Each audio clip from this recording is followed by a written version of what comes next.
السلام علیکم ناظرین اخروٹ کھانے والے انسان کو سانس کی کوئی بھی بیماری نہیں ہوتی۔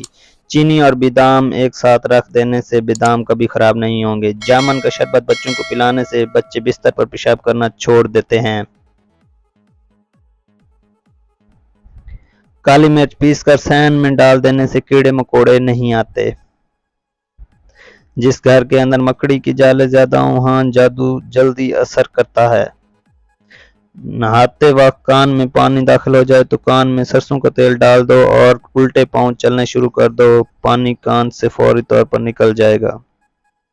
اگر دروازے اور کھڑکیوں کے سوراخوں میں لیموں کا رس نچوڑ دیں تو چونٹیاں بھاگ جائیں گی۔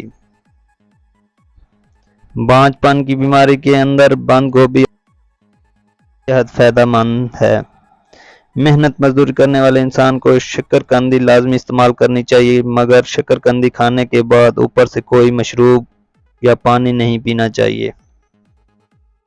نہانے کے بعد 1 گلاس پانی پینے سے ہائی بلڈ پریشر کا خاتمہ ہو جاتا ہے۔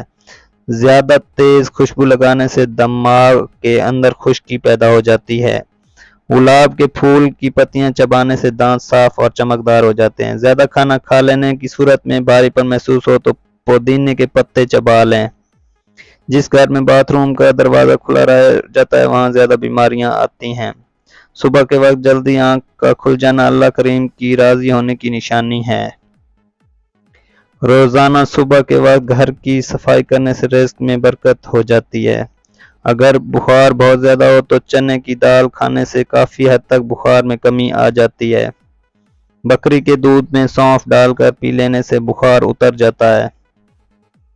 کمزور بچوں کے لیے بکری کا دودھ بہت ہی فائدہ مند ہوتا ہے۔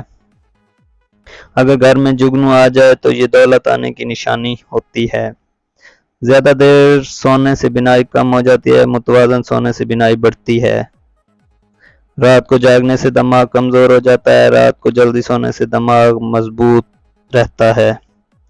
جس گھر میں مینڈک ہو اس گھر میں مکڑی جالا نہیں بناتی۔ جس گھر میں مرغیاں ہوں تو اس گھر میں رزق کم نہیں ہوتا۔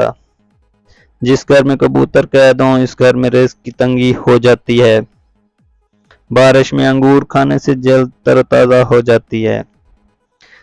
تربوز کھانے کے بعد دودھ پینے سے بدن پر ایسے دانے نکلتے ہیں جو بدن کی جلد کو بوڑھا کر دیتے ہیں۔ خواب میں کوئی نمکین چیز نظر آ جائے تو سمجھ جاؤ بہت جلد تمہیں تنہائی لپیٹ میں لے لے گی۔ اگر آپ کے خواب میں گھوڑا آ جائے تو سمجھ جاؤ تمہیں بے تحاشا پیسہ ملنے والا ہے اور یہ تمہارا انعام نکلنے والا ہے۔ خواب میں اگر شیر دکھائی دے تو سمجھ جاؤ تم اپنے مقصد میں کامیابی حاصل